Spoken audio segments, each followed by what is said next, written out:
हरिओम तत्सत। यह मीन लग्न की कुंडली है और सूर्य से फलादेश प्रारंभ करते हैं। सूर्य इस कुंडली में षष्ठ भाव के स्वामी है, रोग एवं शत्रु के स्वामी है। और मीन लग्न की कुंडली में सूर्य को आकारक माना जाता है और सूर्य दसम भाव में विराजमान है एवं इस पर राहु की दृष्टि है। तो दसम भाव में सूर्य जाकर षष्ठ भाव के स्वामी होकर यहाँ पीड़ित हो गए, जिसके कारण पिता राज रोजगार के क्षेत्र में कठिनाई एवं परेशानी होती है। शत्रु पक्ष से भी परेशानियों का सामना करना पड़ता है, उनके वजह से भी दिक्कतें होती हैं। और यहाँ से सूर्य यदि चतुर्थ भाव में दृष्टि डाल रहे हैं तो कठिनाइयों के साथ और परिश्रम के माध्यम से माता भूमि भवन का सुख प्राप्त होता है। ऐसी स्थिति में आपको सूर्य का मंत्र जाप करें, जल अर्पित करें, सूर्य की आराधना करें और राहु से संबंधित दान एवं उपाय करें। चंद्रमा इस कुंडली में पंचम भाव के स्वामी हैं और यह तृतीय भाव में उच्च राशि में विराजमान है और इस पर मंगल, गुरु, बुध, शुक्र की दृष्टि है। इनसे चंद्रमा पीड़ित होते नहीं है। तो यहाँ विराजमान होने के कारण पराक्रम में वृद्धि होती है, भाई बहन का सुख प्राप्त होता है, विद्या बुद्धि संतान का भी श्रेष्ठ सुख प्राप्त होता है। और यहाँ से बुध देख रहे हैं नवम भाव में, जिसके कारण भाग्य की उन्नति होती है, धर्म का पालन करती हैं, उच्च शिक्षा भी अच्छी प्राप्त होती है।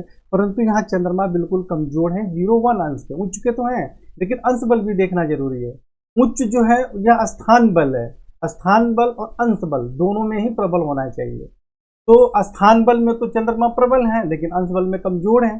कि सिर्फ एक ही प्रकार से बल देखने से काम नहीं चलेगा, तो इन दोनों ही चीजों पर ध्यान देना चाहिए। तो चंद्रमा को प्रबल करें।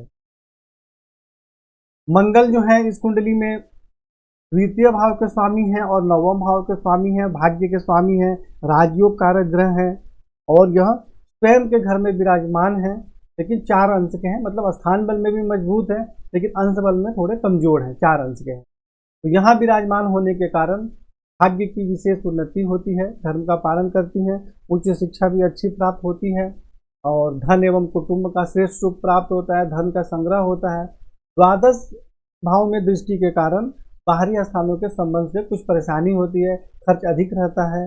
और तृतीय भाव में दृष्टि के कारण पराक्रम में वृद्धि होती है, भाई बहन का सुख प्राप्त होता है। ऐसे व्यक्ति हिम्मती परिश्रमी भी होते हैं। और चतुर्थ भाव में दृष्टि के कारण माता भूमि भवन का सुख प्राप्त होता है। तो चंद्रमा को आप मंगल को आप का मंत्र जाप करें, प्रबल करें।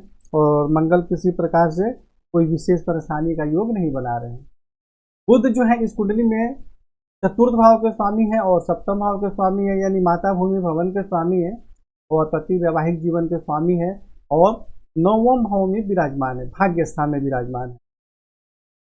तो जिसके कारण विवाह के बाद भाग्य की उन्नति होती है या भाग्यशाली जीवन साथी प्राप्त होते हैं। और भाग्य की उन्नति तो होती ही है, धर्म का पालन भी करती हैं, उच्च शिक्षा भी अच्छी प्राप्त होती है और माता भूमि भवन का भी सुख प्राप्त होता है। और यहाँ से बुध तृतीय भाव में दृष्टि डालेंगे तो फिर पराक्रम में भी वृद्धि होगी, भाई बहन का भी सुख प्राप्त होता है। तो बुध का तो अच्छा ही फलादेश है।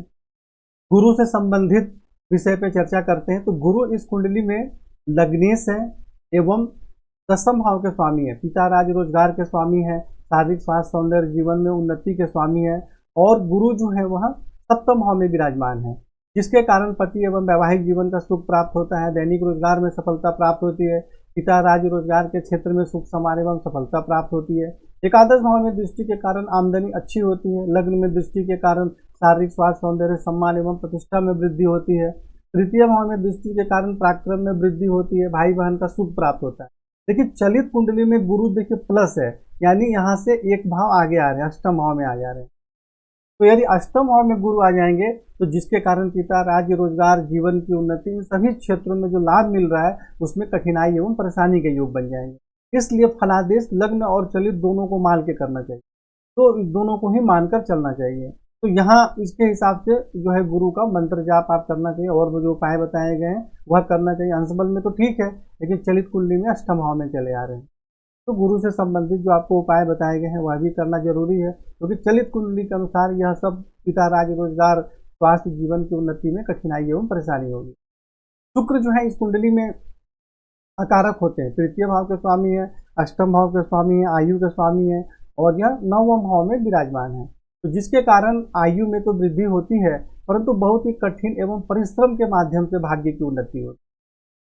और यहाँ से शुक्र जो है स्वराशि में दृष्टि डाल रहे हैं, तो जिसके कारण भाई बहन का भी श्रेष्ठ सुख प्राप्त होता है। तो शुक्र का आपको दान एवं उपाय करना है। शुक्र को प्रबल नहीं करना है, ऑलरेडी प्रबल भी है और वैसे भी मीन लग्न की कुंडली में शुक्र को ज़्यादा प्रबल नहीं होना चाहिए, तो इसका दान एवं उपाय शुक्र से संबंधित आपको करना चाहिए। शनि जो है इस कुंडली में एकादश भाव के स्वामी है, द्वादश भाव के स्वामी है और शनि को अकारक माना जाता है।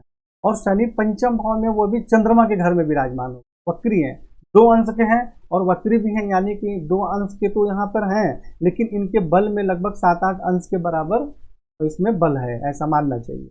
अंश तो उतना ही रहेगा, मानना चाहिए वक्री होने के बाद कि बल में वृद्धि होती है। तो यहाँ शनि के विराजमान होने के कारण विद्या बुद्धि संतान के क्षेत्र में कठिनाई एवं परेशानियों का सामना करना पड़ता है। सप्तम भाव में दृष्टि के कारण पति एवं वैवाहिक जीवन का सुख प्राप्त होता है, दैनिक रोजगार में सफलता प्राप्त होती है, परंतु विवाह में कुछ विलंब भी होता है। और खुद के घर में यहाँ से दृष्टि डाल रहे हैं, जिसके कारण आमदनी बहुत अच्छी होती है, कभी कभी अचानक लाभ भी प्राप्त होता है। और यही शनि जब यहाँ द्वितीय भाव में दृष्टि डालेंगे तो धन एवं कुटुंब के सुख में कठिनाई एवं परेशानी होती है। कुटुंब और परिवार से कभी मतभेद भी हो जाता है, आंखों से संबंधित भी कुछ सामान्य परेशानी होने की संभावना रहती है। तो शनि से संबंधित आपको दान एवं उपाय करना है, जो उपाय आपको बताए गए हैं। राहु जो है इस कुंडली में द्वितीय भाव में विराजमान है, जिसके कारण धन एवं कुटुंब के सुख में कठिनाई एवं परेशानी होती है। धन का संग्रह ठीक से नहीं हो पाता है और कभी अचानक लाभ प्राप्त होता है तो अचानक नुकसान भी हो जाता है। षष्ठ भाव में दृष्टि के कारण शत्रु पक्ष पर प्रभाव रहता है, विजय प्राप्त होती है, परंतु पेट में किसी प्रकार की बीमारी भी होने की संभावना। और अष्टम भाव में दृष्टि के कारण कुछ कठिनाइयों के साथ आयु में वृद्धि होती है। और जब दसम भाव में सूर्य पर दृष्टि डाल रहे हैं, तो जिसके कारण पिता राज्य रोजगार के क्षेत्र में कठिनाई एवं परेशानियों का सामना करना पड़ता है। और नौकरी में भी तो परेशानी होती है, क्योंकि षष्ठ भाव को भी नौकरी का माना जाता है और दसम भाव तो रोजगार का है ही। तो ऐसे स्थिति में रोजगार से संबंधित बहुत ज्यादा परेशानी होती है राहु के कारण।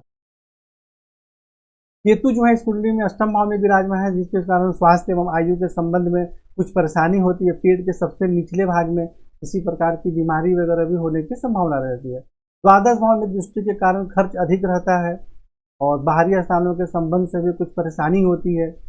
और यहाँ से द्वितीय भाव में जब दृष्टि डालेंगे तो धन एवं कुटुंब के सुख में कठिनाई एवं परेशानी होती है। धन का संग्रह सही प्रकार से नहीं होता है और ऐसे व्यक्ति के वाणी में भी उग्रता होती है। कई बार उग्र मतलब वाणी निकल जाती है या अपशब्द भी निकल जाता है। तो इन सब चीज़ों को आपको ध्यान देना चाहिए और इन पर कंट्रोल करना चाहिए।